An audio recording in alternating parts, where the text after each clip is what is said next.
और इस बीच उत्तर प्रदेश की राजनीति से बड़ी दिलचस्प खबर आ रही है, जहां यूपी के पीलीभीत से मौजूदा समय में बीजेपी सांसद वरुण गांधी से जुड़ी यह खबर है कि पीलीभीत से सांसद वरुण गांधी ने अपने प्रतिनिधि को भेजकर 4 नामांकन के फॉर्म खरीदे। बताया जा रहा है कि वरुण गांधी के प्रतिनिधि दिल्ली से आकर पीलीभीत 4 नॉमिनेशन फॉर्म खरीदते हैं, वापस दिल्ली चले गए। वरुण गांधी के इस फैसले से अब अटकलें ये लगाई जा रही हैं कि अगर बीजेपी ने उन्हें पीलीभीत से टिकट नहीं दिया तो संभवतः वो निर्दलीय ही इस चुनावी मैदान में कूद जाए। हालांकि सीटों पर नाम को लेकर अभी प्रधानमंत्री की अध्यक्षता में सीईसी की बैठक फ्राइडे को होनी है। इस बैठक में तय होगा कि वरुण को टिकट मिलेगा या नहीं मिलेगा।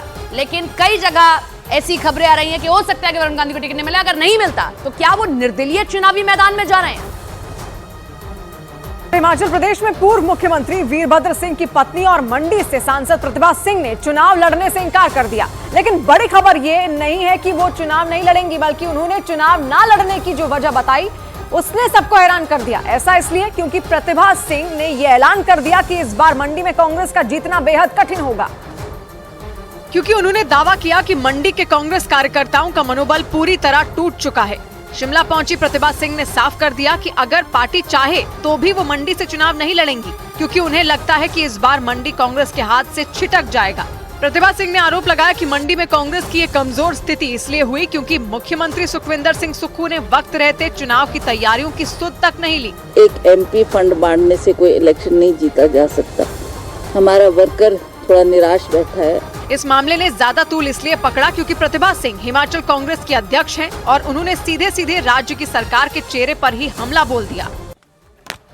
प्रदेश अध्यक्ष जो आमतौर पर किसी सरकार की गाड़ी के 2 पहिए माने जाते हैं, जिनका काम एक साथ एक दिशा में चलना होता है, हिमाचल में उन्हीं के बीच खटपट खुलकर सामने आई है, क्योंकि हिमाचल कांग्रेस के प्रदेश अध्यक्ष प्रतिभा सिंह ने चुनाव लड़ने से मना कर दिया और इसके लिए उन्होंने प्रदेश के मुख्यमंत्री सुखविंदर सिंह सुक्खू को जिम्मेदार ठहराया और ये आरोप लगाया कि सुखविंदर सिंह सुक्खू ने कांग्रेस के जमीनी कार्यकर्ताओं को जरा भी तवज्जो नहीं दी और उन्होंने ये बात किसी रैली या फिर सभा में नहीं की, बल्कि दिल्ली आकर कांग्रेस के आलाकमान के सामने कह दी। मुझे जो हालात दिख रहे हैं उसके मुताबिक मुझे ऐसा नहीं लगता कि हम इसमें ज्यादा सफलता हासिल कर पाएंगे। हालांकि हिमाचल प्रदेश कांग्रेस के एक धड़े ने ये आरोप भी लगाया कि प्रतिभा सिंह ने अपनी साख बचाने के लिए सारा ठीकरा सीएम के सिर पर फोड़ दिया। मतलब ये आरोप लगे कि प्रतिभा सिंह ने हार के डर से पहले ही हथियार डाल दिए।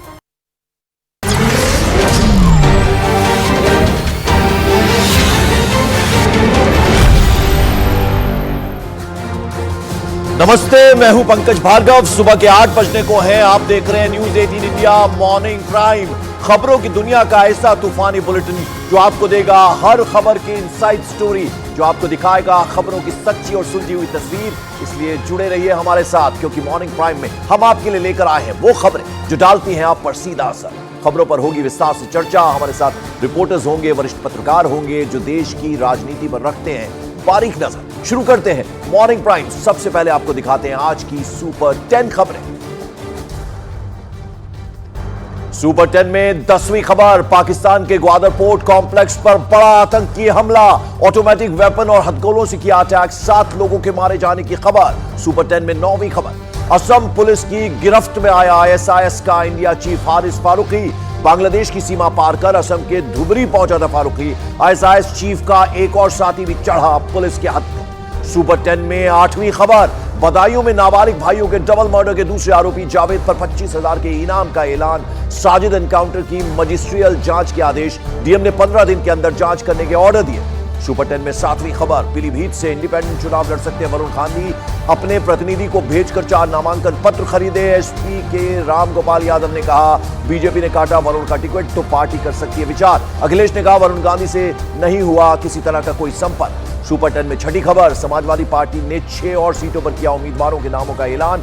संभल से जियाउर रहमान बर्क, बागपत से मनोज चौधरी, नोएडा से राहुल अवाना, पीलीभीत से भगवत सरन, गंगवार घोसी से राजीव राय और मिर्जापुर से राजेंद्र सिंह बिंद को बनाया उम्मीदवार। सुपर 10 में 5वीं खबर, कांग्रेस केंद्रीय चुनाव समिति की बैठक में गुजरात की 10 सीटों पर नाम तय, महाराष्ट्र की 7 और राजस्थान की भी 7 से 8 अहम सीटों पर लिया गया फैसला। पूर्व गृह मंत्री सुशील कुमार शिंदे की बेटी परिणीति शिंदे का महाराष्ट्र के शोलापुर से नाम तय। सुपर 10 में चौथी खबर, एनडीए में शामिल हो सकते हैं एमएनएस चीफ राज ठाकरे। दिल्ली में अमित शाह से मुलाकात के बाद आज पार्टी नेताओं के साथ बुलाई बैठक। राज ठाकरे के आवास शिवतीर्थ पर लगेगी आखिरी मुहर। सुपर 10 में तीसरी खबर, न्यूज 18 राइजिंग भारत के मंच पर अमित शाह की सीए और यूसीसी पर दो टूक, कहा मुद्दों से पीछे नहीं हट सकते।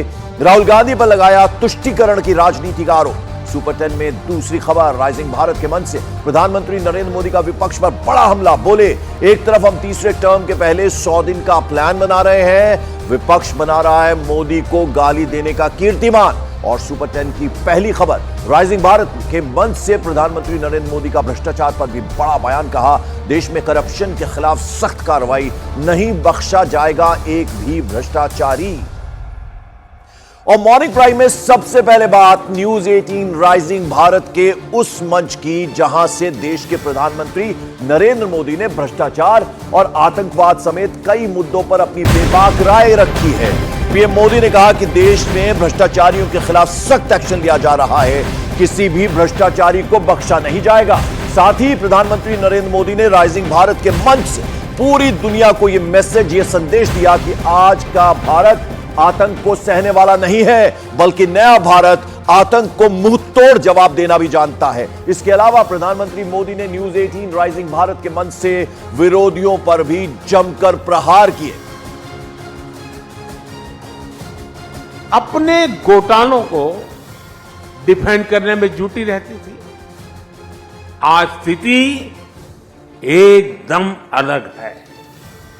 आज सरकार भ्रष्टाचार पर कड़े एक्शन ले रही है। जो एक्शन लिया उसका हिसाब दे रही है। और भ्रष्टाचारी झूठ बोल बोलकर खुद बचाव की मुद्रा में है। तब देश पूछता था कि पावरफुल लोगों पर ईडी, सीबीआई जैसी एजेंसियां एक्शन क्यों नहीं लेती, ये सवाल पूछा जाता था। आज पावरफुल और भ्रष्ट लोग पूछ रहे हैं कि एजेंसियां उन पर एक्शन क्यों ले रही है।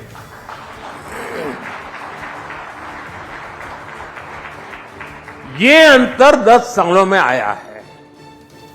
बात वही है, नीयत सही तो काम सही। पीएम मोदी यहीं नहीं रुके, उन्होंने राइजिंग इंडिया के मंच से विरोधियों को एक बार फिर से आड़े हाथ लिया। प्रधानमंत्री नरेंद्र मोदी ने कहा कि हमने सरकारी खजाने की लूट को बंद कर दिया है। यानी सरकारी खजाने से पैसा निकल रहा था, लेकिन वो किसी और की जेब में जा रहा था। ये ऐसा भ्रष्टाचार था जो सीधे सामान्य जन को प्रभावित करता।